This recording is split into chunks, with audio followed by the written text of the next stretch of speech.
a lot going on, you know? All of it at once. I'm waiting for my caffeine for the day to settle. I have to put like 4 of these packets in a really big bottle for when it foams up. Otherwise, you can't put it in the regular one with the normal amount of water. You have to like let all the bubbles come out. Otherwise, your normal size water bottle explodes. So I'm like letting this percolate before I mix in my normal bottle of water amount. So this is how I start my day. It's like a premix. Yeah. Well, because it's like I have to, there's like, so that's 200 milligrams of caffeine, and then 200 milligrams of caffeine, and then 170 and all the taurine and B vitamins, and that again. And then that gets me through my day, and that makes me normal. Wow. I don't know. I just went up on my, went in for my yearly physical, and I was like, the Vyvanse is not packing the same punch as it was before. And he's like, well, what do you want to do? And I was like, can I go up? And he's like, yeah, it's fine. Nice. Let's go. Like, yep. Cool. So Just keep ramping. Sick. and it's like, I'm monitoring my vitals. They were like, my blood pressure is like on the low range of normal. Wow. God, I wish that were me. Well, isn't your pulse like 3 or something? No, it's like resting heart rate is like in the 60s. I can't Which imagine. again is on the low range of normal. Dude, you're like a blue whale, man. It's like it's like one of those old Mercedes diesel engines that's making like 40 horsepower. It's like Right. it's just like Running on vegetable oil. yeah, but it's just like under stressed. Yeah. Under it'll last a long time, I think that way. That's what they say. I mean, I think that's if you can shoot for under stressed at this point. I'm trying to explode my heart on purpose, man. Forget it. Yeah. I think we've This got better do it. competing approaches. Yeah. Maddie's like the Honda S2000, like a K20. Right. Yes. Making 200 horsepower from 2 right. liters. Yeah. I'm But making, only above like 7,500 RPM or whatever. yeah. Zero I'm torque. making 40 horsepower at 1,000 RPM. Right. Okay, that was about 400 milligrams of caffeine. Now I can start my day. That's good. I tried to take a tolerance break from the amphetamine stuff, all of it, Yeah. a couple weeks ago, and it was real dark. It feels bad. Period. Yeah. It feels bad, man. It's like I don't know if we're ready to go ahead and jump off any of this stuff right away. So No. we're gonna back off. If you stop taking the go fast stuff and then you're like, you spend like 2 days in bed and you're like, no. Yeah, I had to get out of bed, but it was unpleasant. So No good. Man, I feel like I'm practically straight edge over here. Just with my 1 cup of coffee. I have been doing a second cup more often, like an afternoon cup. I got, I got an incredible Christmas package from my old Exit House bandmate. Oh, what'd they Brian. get you? And it was just like a bunch of just like incredible, like kind of gourmet type, like gourmand, like some like really high end like olive oils and but there was a shit ton of coffee and like pounds, and that's also where that Chino honey came from. Oh, I think I yeah. sent you a picture of 3 pounds of honey. Chino honey somehow not a Sonic Enemy tape. Should have been. I know. But this coffee, and some of it is from it included 2 bags from this LA roastery that Good Boy or something like that.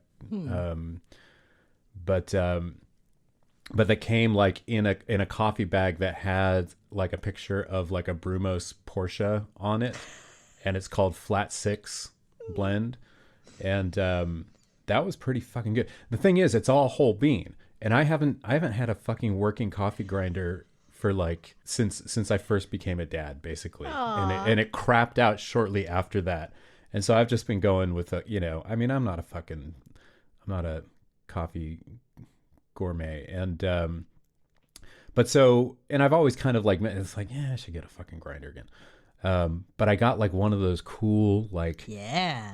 you turn it, you know, it's like a hand turned one. Yeah. It's like is it a burr grinder? Is that what they call it? It's not like it's not the spinning thing. It's like a I think actual... the burr is the mechanism, but it can be either manual or electric. Is my understanding. Yeah. No, but I mean that's the mechanism as well. It's Yeah. like it's a burr, and it's incredibly fucking satisfying. Sounds good. Just to do that, to like measure out the coffee, like and then just like Crunching them with your hand. And the coffee is so fucking good, and it's so much better than what I've been drinking for the last like 10 years. And so it's like, it's totally like, yeah, it's kind of, it's a big, just kind of one of those like small, kind of life improvement things that actually has a like really disproportionate impact on just your kind of quality of life. And so I have been doing like the early afternoon, you know, so you have that kind of after lunch kind of just like sleepiness, and it's like, ooh, you know, it would be good right now. Is it an entire pot of coffee? Another cup of, Yeah. I just do one cup. I just do one cup. I'm not a fucking, you know, I'm not a glutton. I am a glutton, and I think You do a pot. yeah, I will do 2 pots of coffee in a day. I think we got the That's real. Mocha Master a few years ago, back when we were living a kind of different lifestyle. Yeah. And makes a really good cup of coffee, and you get the good beans, grind them. I think I described my silencer situation now, but it is one of the few things that I look forward to in a given day. So it's like, Yeah.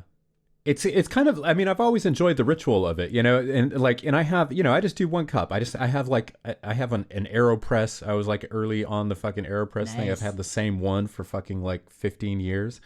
And so that's, you know, but the grinding thing just adds a whole other dimension to the ritual. It's like, it's very satisfying, and it's just like, yeah, I'm like on my 3rd bag of like different coffees, different blends. This one, the current one is, I think it's the same company, it's the same roastery. This one, Good Boy Bob, I think that's what it is.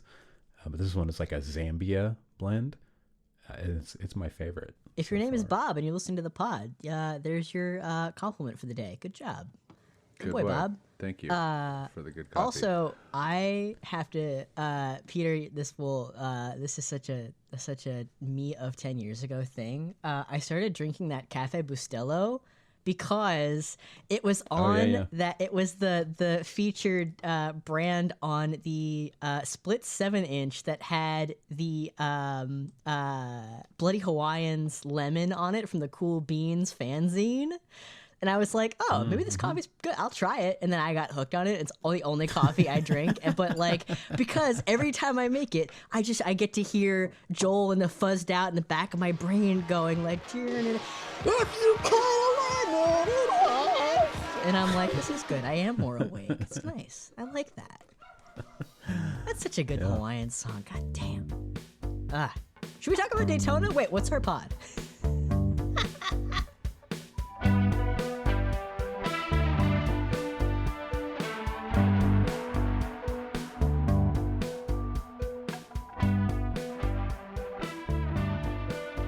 Pod is tired. The car podcast for people who understand that cars are bad, with your friends Rory and Maddie and me, Peter. Still here, still thriving. Episode 106. Pretty cool. Yeah, there was a big race last weekend in Daytona, that in the IMSA series that we're all fans of, and Rory, you were there. We talked to Rory from Daytona. Well, I was there until the race, basically. Right. Yeah, you didn't get to witness the carnage. But what did you get up to? Any further hijinks after we talked to you? Not really. I think I got to spend some time with Oliver Gavin at dinner, which was awesome. I think I said I ran into Hurley Haywood, which was awesome. And then we just basically walked the track and tried to see as many people as I possibly could. But I will say, like, it was busy. I think when I called in, it was busy from the track, and it just continued to fill up with people as I was there. And like my understanding of like race day and Sunday was that it was like, again, more packed than ever. They said it's I mean, they don't announce figures, but they said it was the biggest crowd in the history of doing it. Looked like yeah. So that was pretty incredible, and I think like it just has become like a thing, and it's so weird. It's so like the IMSA thing is so weird because it's like the size of it in person and the like attendance figures and the TV numbers and like the social stuff, like all the like metrics for it are so good, and it's like growing.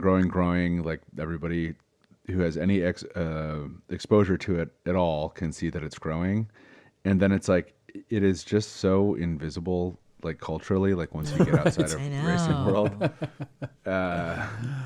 it's shocking. I mean, I think like the F1 thing, F1 movie was like a big lift, but I think a lot of people who like saw the F1 movie because they were like at least tangentially interested in Formula One were like, what is this? Like, what are these guys? It's like, I've heard of Daytona, whatever. I did hang out at the Chevy, like whatever their fan, like their permanent kind of fan display thing at the end of the front straight, which I guess is where they parked Sonny's Brad Pitt's van that he was sleeping in before. That scene where he like walks up that little tunnel. Yes. To get to the car is at the Chevy display. Oh, cool. But yeah, I think like I don't know. It's a good scene. The vibe is like I said. I think I described this from at the track, but it's just like leave all your troubles behind, man. Get to the fucking IMSA paddock and walk around. Everybody's smiling, like everybody's vibing. It's like it's a very weird phenomena that I just don't experience anywhere. Like the kind of weight of the world is just not there. And it's great. I wish I had been able to stay for the race, but I had a murder mystery party to get to. Actually, not murder. We were like a little hesitant because I think like some parents don't discuss murder in the same way. Right? Does it have to be like an unaliving mystery? Yeah, it was party or something. Yeah, or you get the algorithm gets you. But the so what it ended up being was all these dogs. There's a dog show, and the dog that was supposed to win the dog show, someone swapped out her shampoo for like a Nair treatment, like a hair remover, and so she got turned bald right before the big dog show, and we had to figure out which dog did it. So everybody guessed that it was our younger daughter, because she was doing such a good job of behaving like a evil dog. Evil dog. They were not wrong. It was one of the other girls from the party, but it was like I think everybody except one was like, "Yep, this is who did it," and wrong-o. So Perfect. It was fun. It's a good time. And then, oh shit, this is another. So my present this year was that we were going to go see some owls. Because the older daughter's big into owls. And there was like, there's a couple ways to do it. I think one of them is like to call in the owls. And now is this just that you go out into the wilderness, or is this like a sanctuary kind of situation? No, I was told we should be able to do it in the yard. I think oh wow, like great horned owls can hear from a really long distance, and if they hear like a prey, they will come a running. But there's also like there's enough like tall pines and like open grass in our yard that is like there should be great horned owls around. But anyway, we didn't do that because it hasn't been above 10 degrees here for a long time, and it seems irresponsible to make a child march out in the night. Come on, and negative temperatures. Yeah, I mean that's true, but we did go find 2 snowy owls that are like pretty reliably in the same location all winter, and like just drove up to them during the day and saw 2 like big snowy owls, which is like, I don't know, not a bird that I see very frequently. It was I think I've seen one prior to in the wilderness. Yeah, they're really awesome. Cool. Yeah. I'm lucky if there are great horned owls out in that part of Michigan. I'm lucky that I went out that night and didn't just get scooped up. Like, thank God. They could hear me walking around in the grass. Yeah. Lucky break. They would definitely be like, there he is. One of those. Yep. But yeah, that was my Daytona experience. Obviously watched it on the television. Really cool seeing or hearing Ollie Gavin too. As a commentator, I think he's really good. I think he said he's doing 5 more races this year, which is great. Cool. Is he doing with NBC? Is he part of the NBC crew? Yeah. Yep. Yeah. So I was I watched the NBC coverage, NBC/Peacock coverage. I thought it was good. Man, it was getting lit up. Yeah. Online. People very like divisive. Just I think just the amount of ads. I mean, I haven't done it in years. I just watch the feed. Yeah. But which is great, you know. I mean, it's like the and I know like they have like a solid like crew announcing this, but just a lot of people very unhappy, frustrated with the format delivery. Yeah. Well, it's like I don't know. I watched the ad thing. It's like obviously like there were some timing kind of bummers where it's like they cut away, did a replay like when something big was happening or whatever. Yeah. I don't know. Like I don't know what all is involved in like producing a 24-hour race. I assume it's pretty complicated. So not that I would forgive that stuff necessarily, but whenever I would see like the tons of ads on it, I'm like, oh, good. Like, this is a good measure of like the health of the sport. You know what I mean? It's like, no, that's the thing. Yeah. And it's kind of, I mean, for IMSA, I mean, even they like will quietly acknowledge, you know, like on the, you know, the IMSA official person in the chat on the international feed that people are eavesdropping on, you know, with their VPNs or whatever. Yeah. There is kind of like a wink and a nod at, you know, I mean, they know.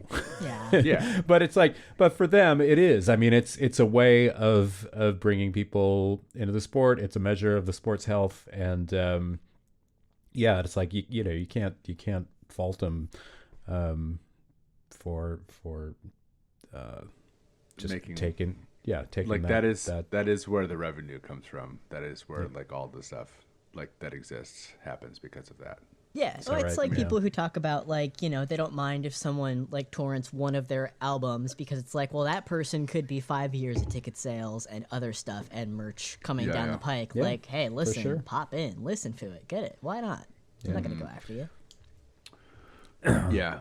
I think I don't know. I like I said, it's like, yeah, whatever. It's annoying, but I'm also like, I think, you know, like everybody else, like I'm watching it on TV and I'm following it on Twitter or whatever. Like, it's like kind of, you know what I mean? Like, I don't know. I found the ads less annoying, I think, than some people did, but see, my objection to like my problem with the NBC thing, like when I dipped out was because for several years, you could pay for Peacock and you got the feed. Yeah. You know, and when they would go to commercial on TV, you continue to watch the feed because you're paying for it. Yeah. Right. And, which like that's fair. You know, I will pay for the thing. Yeah. But it's like, if I'm paying for it and then you're cutting away to ads, now you, the network, are double dipping, and fuck you. Worse, it's an ad for Peacock is where I go crazy, where I'm like, if you were showing me ads for people sponsoring this race, I would not care as much, but you're showing me an ad for your service that I'm paying for to watch right now. It's like when your bank makes you, it's like when you log into your bank and they're like, wait, are you sure you don't want to sign up for another different kind of account before you view your statement? And it's like, no, show me my fucking account, Citibank. I hate you. Yeah.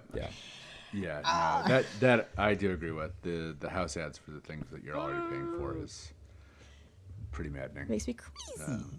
It's fine. There is a pretty easy solution to it. So it's true. If you're getting that wound up about it, it's like, can I don't know what to tell you.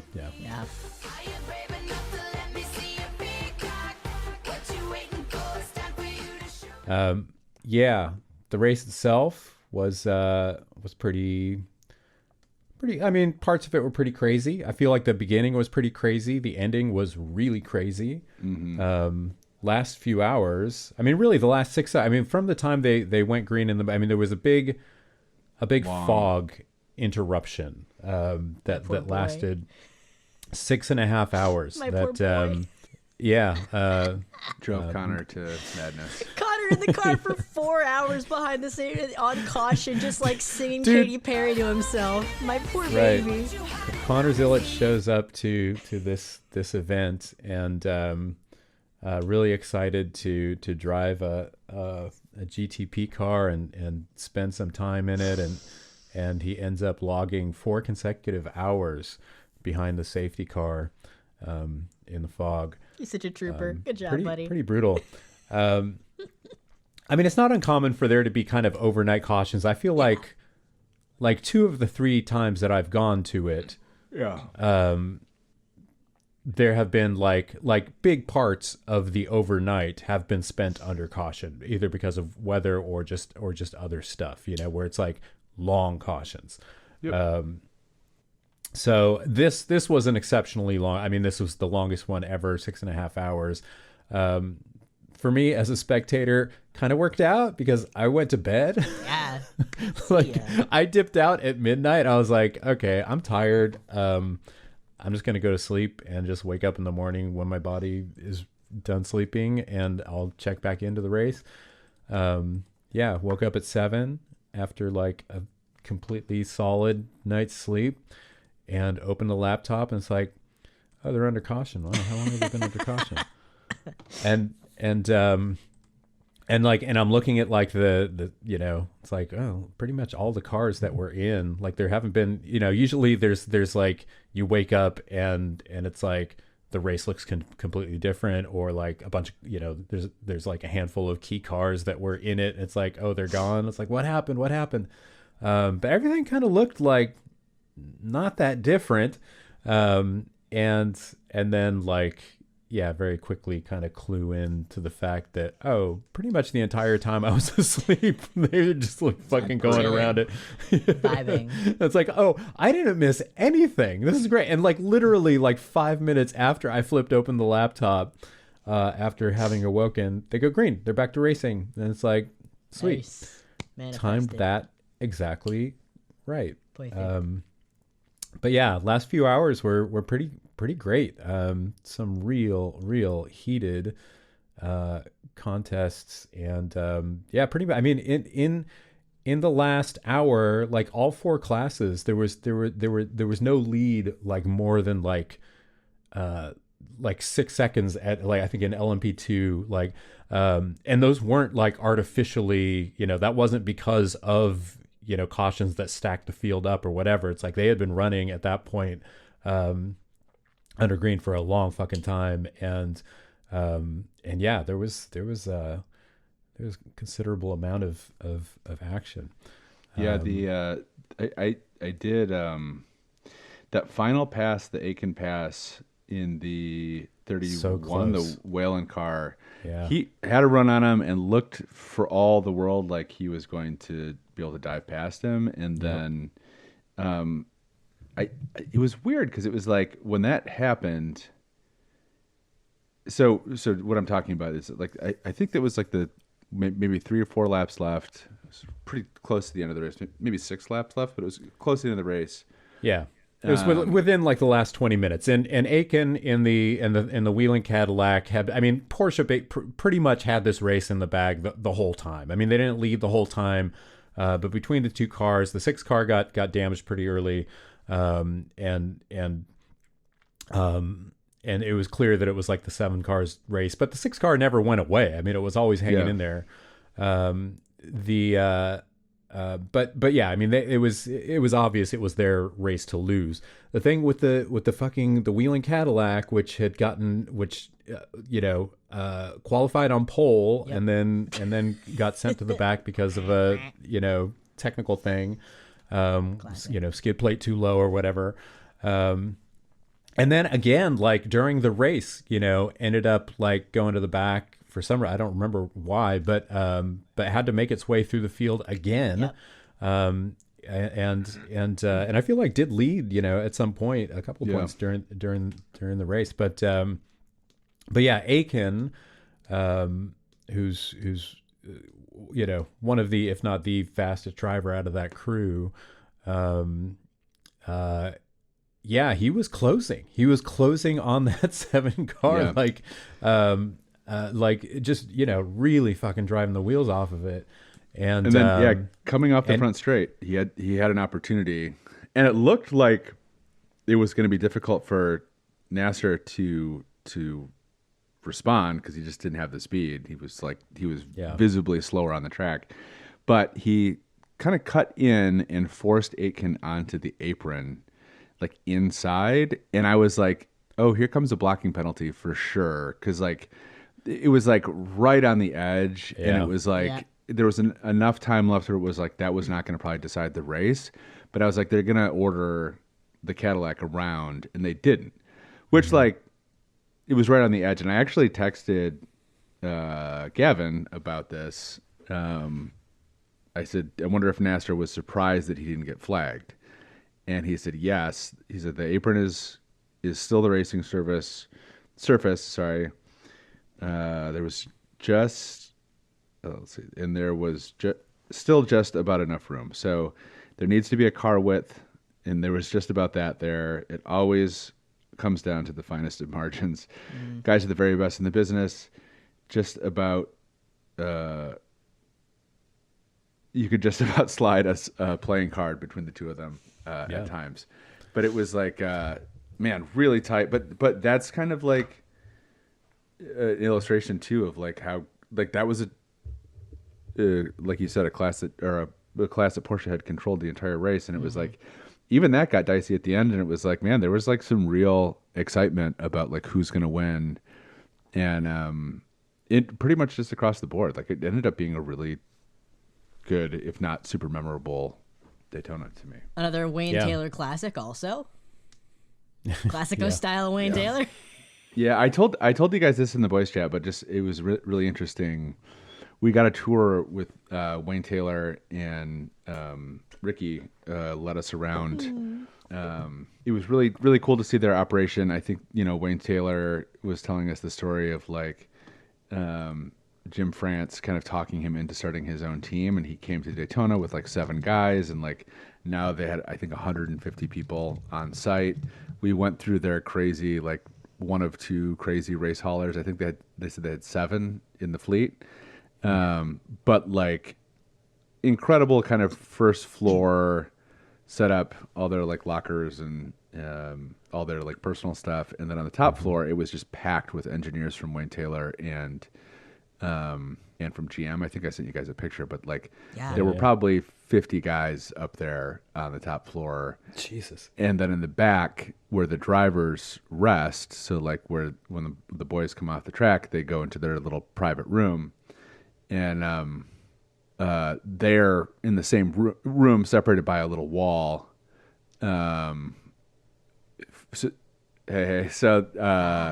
So they're separate, but like, if you're Ricky Taylor in the middle of the night, you can like pop out and be like, "Hey, this kind of felt weird. Like, what's going on here?" And the engineers are right there, right. Which was super cool. And then we went to the Whalen garage, and the Whalen guys were like, we are 25 people in total, like the whole organization, Right. running the same equipment on a much smaller scale. And then, but kind of like huge contrast between like, and I had always assumed like to get a GTP car, you would have to be kind of like at a certain level of parity with the other teams. You know what I mean? To like be considered to be given a car or to be sold a car. But yeah, it was really interesting to see like there's a massive discrepancy in just like the feel of like the Whalen operation versus the Wayne Taylor operation. And then also, another example of that is, look at the Penske Porsche operation, and then look at JDC Miller. Yeah. Independent team running a Porsche 963 prototype in last year's spec. But I mean, tiny operation. And that car like led for a long time early on in the race on pace. Yeah. Like incredibly impressive. And after everybody was kind of, after all the Porsche drama in the off season, everybody's just thinking like, what are those guys even going to do? Like there's no Proton car this year. And it's like, they're kind of like the only privateer left in GTP. And it's like, we're just gonna go out run with the big dogs. Like, and I can see them winning a race this year. Yeah, absolutely. Really impressive.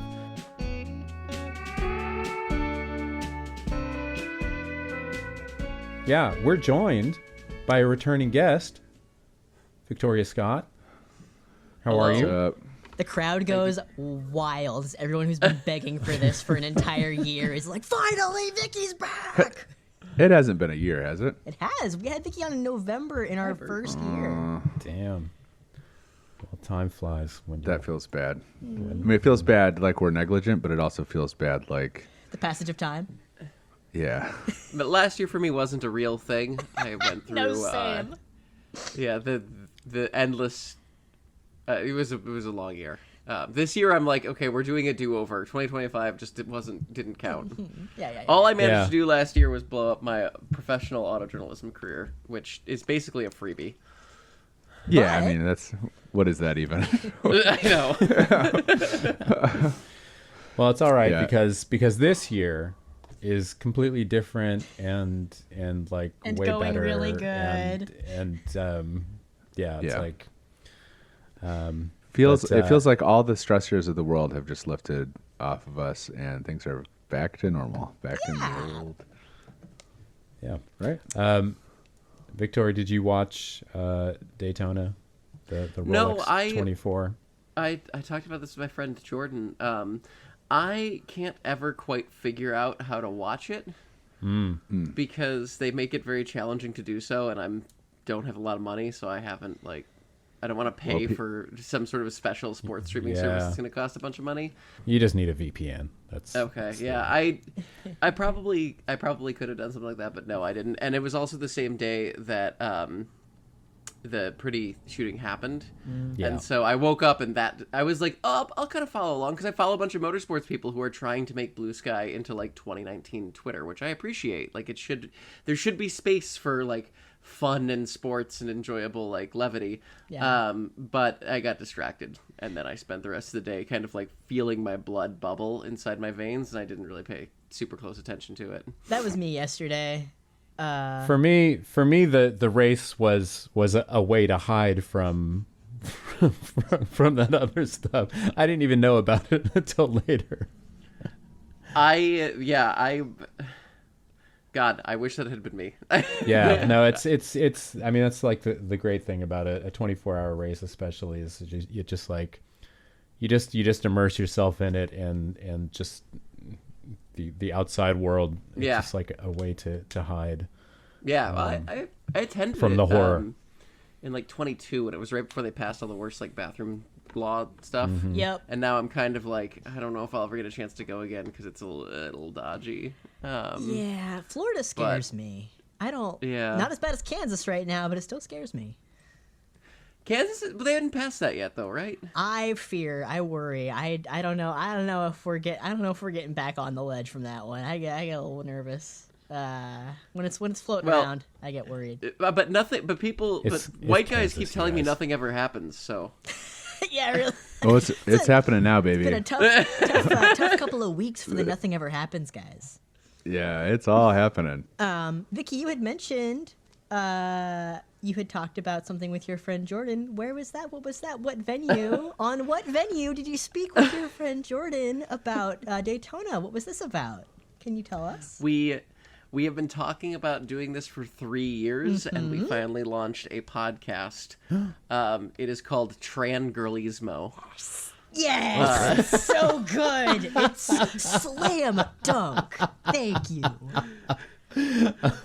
Trangirlismo. You heard it here on Tired, folks. That Very good. is outstanding. Yeah, which not she owns.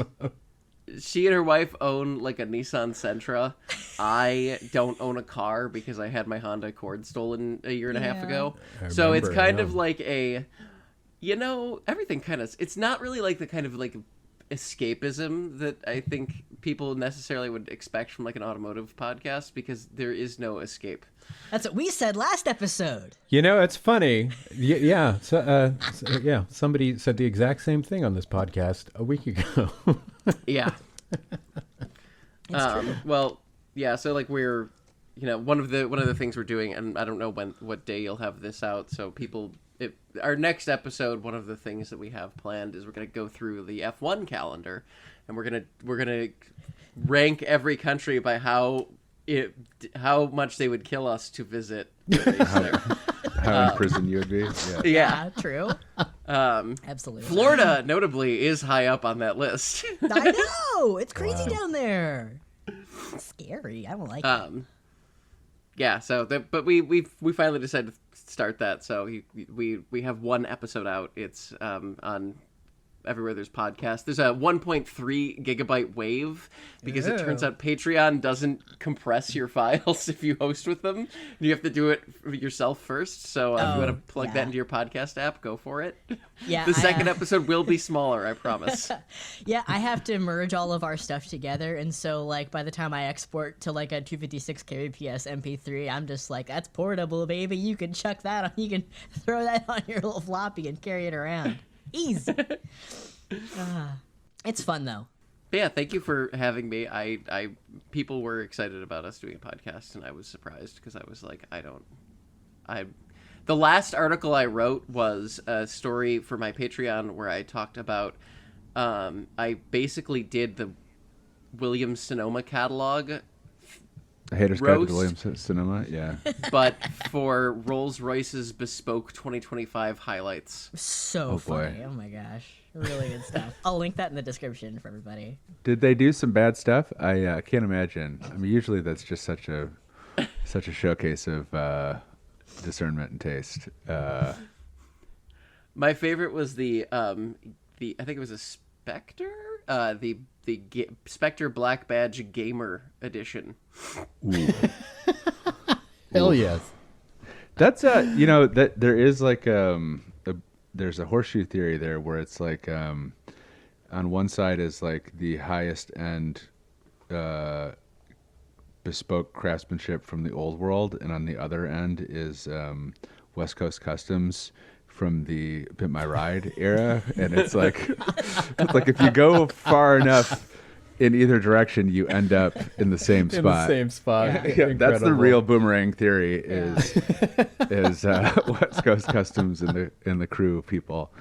I haven't seen the gamer one, but I have to imagine that's probably pretty close to the West Coast side. Yeah, well, it looks because they can't use like licensed IP, so it just looks like one of those plug and play units you would stick into your TV with the red, yellow, white cables when you were like. Well, for me, it was when I was like 10 years old. Probably the same for you. Yeah. I'm just picturing like what would the like the Starlight roof, Oh, headliner it's a thing. knockoff Space Invaders. Perfect. That's exactly what I was imagining. Yes. You got your fake composite cable input. You've got your discount Space Invaders. I'm sure West Coast Customs would be very happy to infringe on the IP for Mario or Sonic or whoever. Well, That's the difference. I remember because I loved that show when I was a kid. Because I mean, come on, it was awesome. I'm course, sorry. yeah. It's great, I'm yeah. reclaiming that. That's actually not cringe. It's cool as fuck. They did cars where they would just install like a PlayStation in it, and it was like, yeah, of course, check it. yeah. And it's like that's cool. At least you can actually play video games in it. You can't play video games in this Rolls-Royce. Yeah, and it was probably $500,000. Playing Xenogears in my Toyota Corolla for fun, for love of the game. That's also like the gamer Rolls-Royce thing strikes me as something that like your grandmother would get for you, knowing you're into games, and it's like, it's like, we got to find something for Rory. What's he like? Video games? Like, let's get him a video game Rolls-Royce. And then I get it, and I'm like, this isn't any of the games that I like. This isn't any of the shit that I like. I wanted the Bentley. This is like, it's like, I appreciate the thought, but really, this is not an appropriate. I would have a controller or a chair or other game accoutrement would make more sense than the whole Rolls-Royce. Grandma gets you a shovelware game from the GameStop in the Wii collection that kind of looks like it has a farm on it because she saw you play Harvest Moon once when you were 10 and you were like, this is a great game, Grandma. And she gets you like third string discount Farmville made by like Triple Shovelware Incorporated. Yes, exactly. Yeah, I did have. We did actually mention you, Rory, in the first episode of our show. Oh, good. The fear in Rory's eyes. No, we referenced the Bugatti review that you did towards the end. Oh yeah. Yeah, we were like, yeah, that's the tone we're going for, which is just like, oh, that's hey, very nice. This is, it's a great story. I went back and I linked it in our show notes. I went back and reread the whole thing, and I was like, yeah, this is actually, it actually hits better now than it even did a couple of years ago. Because a couple of years ago, I think you were able to, like, I at least was like, well, maybe everything will still be okay. And, like, we hadn't fully given up on consequences for people yet. Yeah.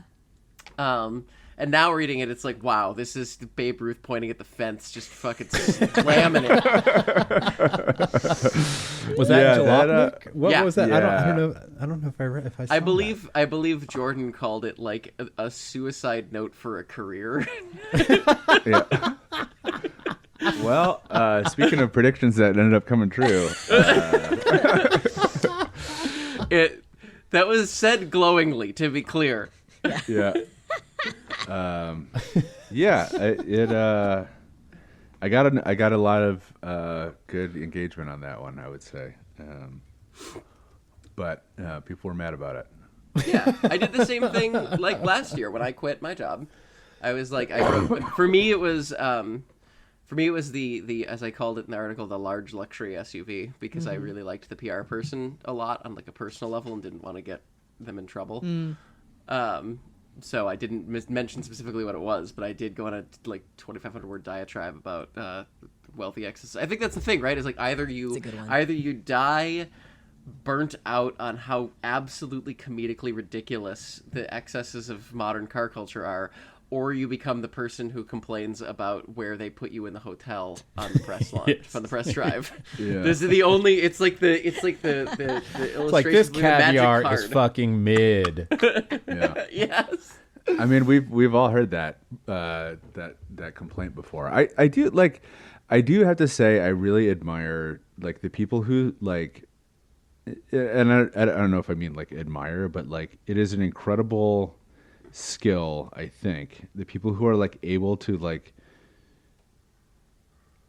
push all of the context out, and they're like, I'm evaluating this as a mechanical device, and like I am like appreciating it devoid of the larger context. It's like, whereas like I am the way that I am, and I think probably all of us are the way that we are, because we immediately have to analyze every aspect of it, and it makes every single part of our lives. It's impossible to divorce it from the larger sociological context. I mean, but it's like that with everything with us, and I think True. No, it's I like know.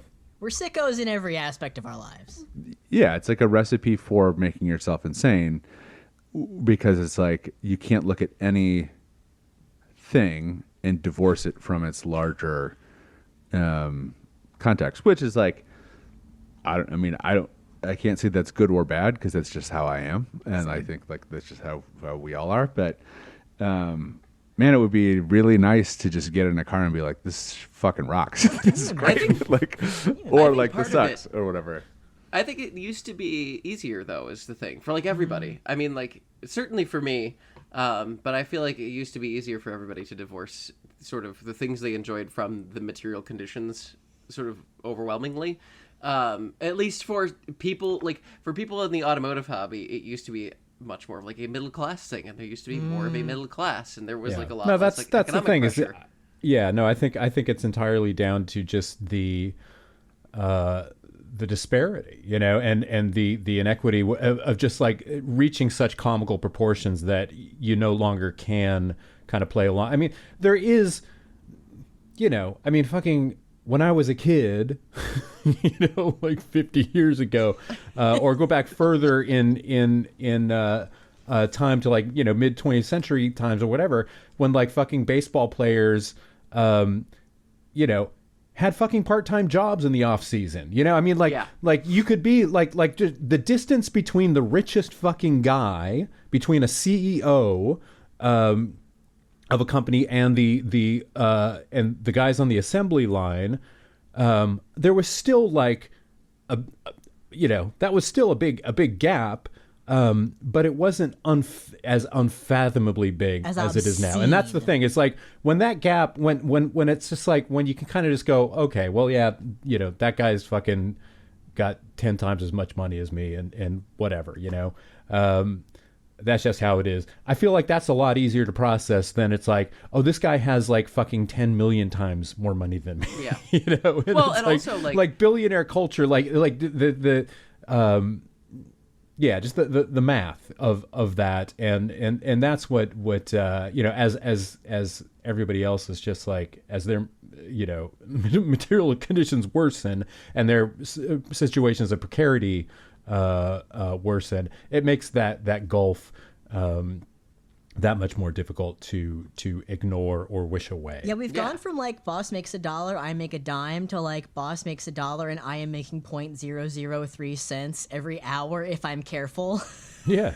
No, literally. Yeah. Really well, and brutal. that I think part of it too is there's a growing reliance on like the top 10% of Americans to fuel the rest of the economy. Yeah. And everybody is, you see this like every single place that there is any kind of ability to sell a premium product. Like in my city, they just shut down the affordable grocery store, and they're like, there's like I'm furious because it was part of the reason that I moved where I moved. And they're like, yeah, there's a bunch of premium stuff near you because that you can make bigger margin on it. It's the same thing with like Disney doing the big Star Wars lifestyle adventure thing where it's thousands of dollars to go to the hotel. There was a big Jenny Nicholson video on that. And it's the same thing with these high-end one-offs, the Rolls-Royce, gamer edition, and all these bespoke commissions. It's like it's much more profitable to chase after this shrinking proportion of dollars concentrated at a very high end of the economy than it is to go after sort of mass market income, because nobody has any fucking money below that upper 10%. And so I think that's worsening things for like the car industry, especially because like the average car costs $50,000 now, which is just like, I know, I'm obviously like, I'm not super well off, and like a lot of my friends are not super well off, but I worked in tech. I know people who have money, and I know like 3 people who have bought new cars in the past 5 years. That is the shocking thing for me, is it's like, I certainly like, have people who I would consider to be like very, very successful, and they're shut out of the economy. And it's like, that is a different thing. That's like a different thing than I've experienced before. And I think like, the idea that like, the kind of assumed position of all of the industry, every business in the country now is it's like, okay, there's like 80% of people can afford to have Netflix and Hulu, but they are not car buyers. They are not home buyers. They're like, it's like they're serfs. Like that to me, and I think that's right. I think the other thing, and I think the thing that really colored this Bugatti thing for me is it's like, the climate stuff, which is obviously just like something we just kind of gave up on. But there are all these like big kind of catastrophic things that like everyone is more or less. I think even the people who, for political reasons, are, whatever, anti-climate science, whatever, however you would want to describe that or whatever. But it's like even those people sense the looming catastrophe, whether they want to speak it aloud or not. But it is like, since this Bugatti thing, I think I wrote in 2022 and like into now, it's like this, the sense of having given up, in the sense of like, well, fuck it, we're beyond the point of no return. Like, we're just going to try to exist for as long as we're able to exist. And like, that's like no kind of cultural force whatsoever is like,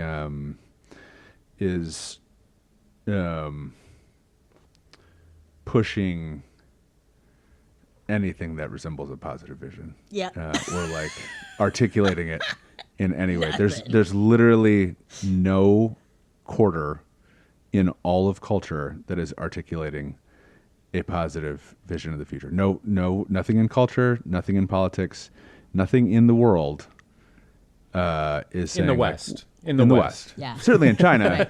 China, they're living it, baby. Like the, yeah, like there's yeah. But like, President Xi, I need you to get cool about trans people real fast. yeah. Everyone, please. But they're like they're stewing in it. They're stewing in the positive vision of the future. But for us, it's like it's a very weird sensation. But it's also like very hard to juxtapose against like how good the fucking Chiron is. You know? It's like, yeah. Well, and I think this is part of like the core for me is like I've been pretty open about the fact that I'm not the mentally healthiest person in the world. I think that like, maybe second most. Yeah. Second or third. But, and so, like, I think part of how that manifests for me is, like, I struggle to resolve contradiction on, like, an emotional level. And so, for me, like, I think my breaking point probably comes a little bit sooner than a lot of other people's as far as, like, when that contradiction becomes so intolerable that I can no longer live in sort of the dual realities. And the auto industry is still, like, by nature, it has to chug along with like everything is fine. This is normal. There cannot be any disruption to the system because then how would you plan to make cars? We're on life cycles longer than a presidential election. You can't say that like every presidential election is going to fundamentally change the economy or like the future, or that we're going to have to just stop having combustion cars one day because we're going to flood Miami, or you can't acknowledge any of these things. And so for me, like, I think part of the reason that I stopped working in the industry was because I was like, okay, on one hand, I'm terrified to go to Florida.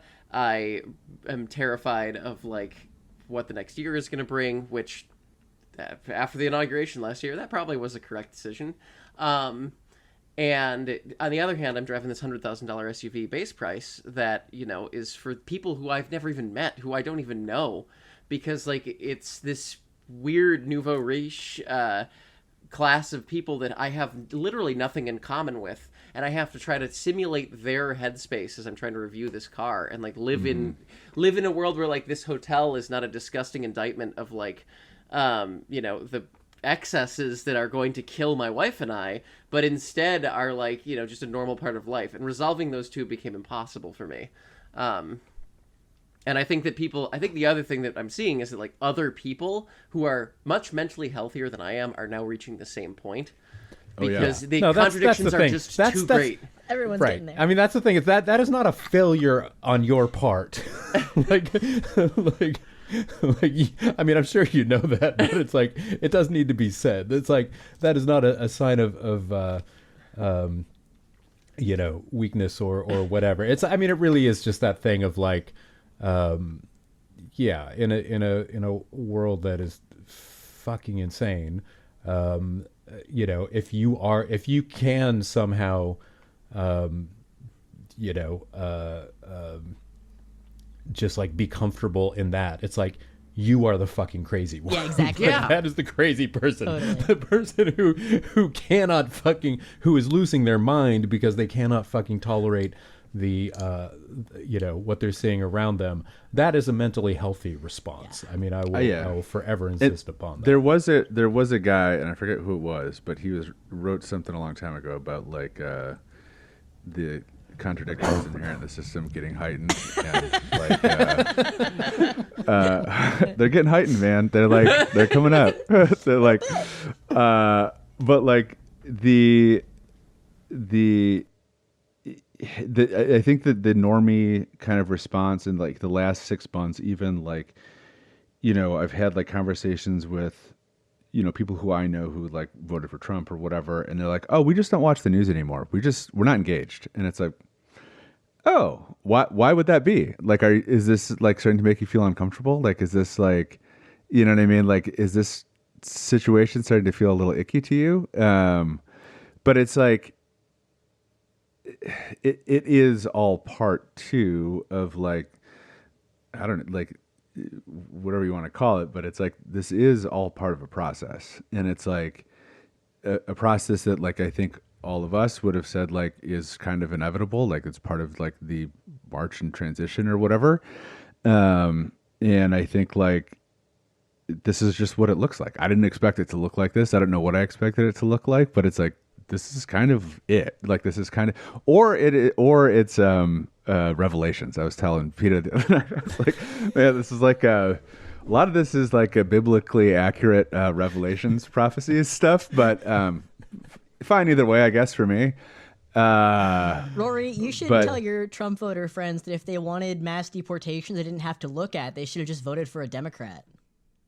Right, I know. They were doing it anyway. They love it. Obama was doing what you want, guys. Just vote for. You should have just voted for Kamala, and we would have had deportations you don't have to look at. It's fine. Yeah. Come on. Yeah, but I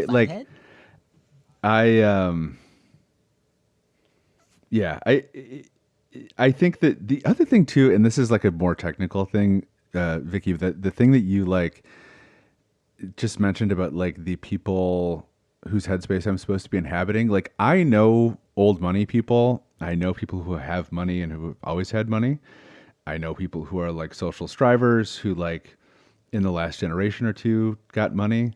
I do not know the class of dum-dums who somehow make $350,000 a year, live in McMansions, and drive $150,000 SUVs everywhere. I do not know any of these people, and it's like, the town that I live in is full of them. Like there are a lot of these people. I don't have interactions with them. I don't know what their lifestyle. I don't know how they make their money. I don't know where they work. Clearly, like if they live here and have that much money, they're not working in any meaningful way, or they're working like a remote sales job or something. But that to me is baffling. Like I do not know those people, and I do not know. By extension, that like I do not know the type of person who is kind of propping up the economy now. Do you know what I'm saying? Yes. That was on a very realistic level. That was part of why I was struggling to write new car reviews for so long, is because I was like, I literally know people who work in tech, and like I either know people who have enough money that they drive whatever they want. Like one of the only people I know who's bought a new car, he pre-ordered a Glickenhaus. Because he's got that kind of money. Wow. Yeah, I know, which is cool. It's like that's a cool one to like decide to pre-order. But like either you have that kind of like insane money where it's like, right. I know those people. Yeah. Yeah, I mean, like, you just meet them if you're in the car world, and they're going to buy the stuff that's like, you're not waiting for a car review to drop for the Glickenhaus. You're like, no, I this is crazy, and I'm like, this is my thing, this is my vibe. I already know all about it.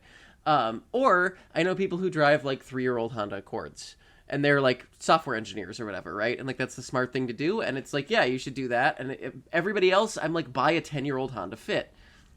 Yeah. Which, I mean, although my latest obsession is like, if a podcast does well, because I haven't had a job in like a year. Same. I unfortunately quit my job writing about cars and was like, I'm just gonna go get a job making coffee or whatever. And then Amazon fired everybody, and the tariffs hit the auto industry, and so the entire local economy of Seattle was wiped out in a tsunami of like joblessness. Yep.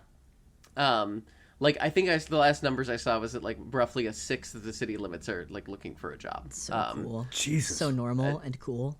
Yeah. So Well, I'm sure the rents have come down dramatically, reflecting that, right? Yeah. Yes. Yeah.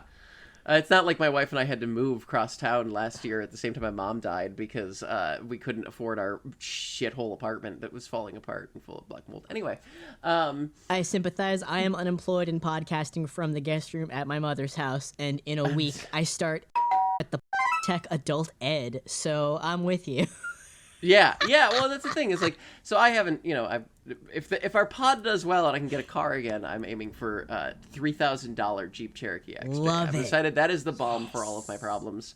But that's the thing, right? Is like, I think I used cars as escapism until they just reflected the world around me, and that's kind of like what Jordan and I are talking about. I think trans people probably see this kind of thing first. Or not first, but like on the earlier side of things, because obviously like anybody marginalized is going to be feeling the effects of being marginalized rapidly. But like, when you look at like an industry event or whatever, and you're like, why is it all like, 45-year-old came from decent money, like straight white people? It's probably because like they're the only ones who still have the ability to insulate themselves enough from the effects of the present day to be able to effectively write like, a new Lexus SUV is going to be like a life-changing proposition. Yeah. Or even pretend that they give a shit about like, I hope your car sucks. If you were spending $150,000 on a hybrid SUV, I hope it sucks. But just Get him. Air horn, air horn, air horn, air horn. You get what you deserve.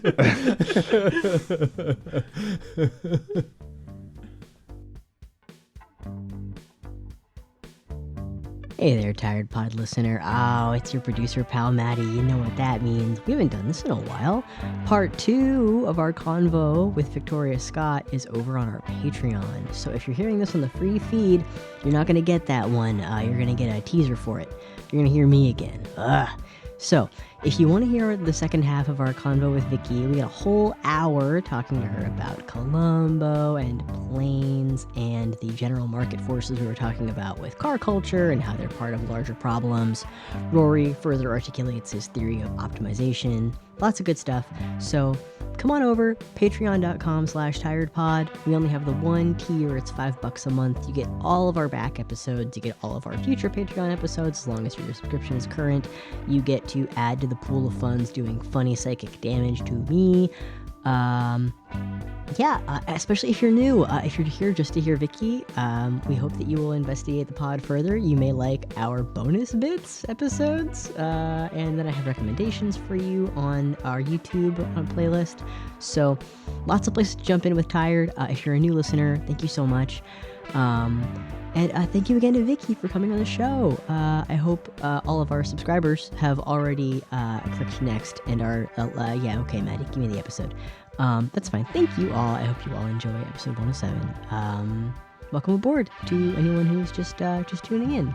Thank you so much for listening to the show. We always have a good time. We are always like this, 100%. So look forward to that.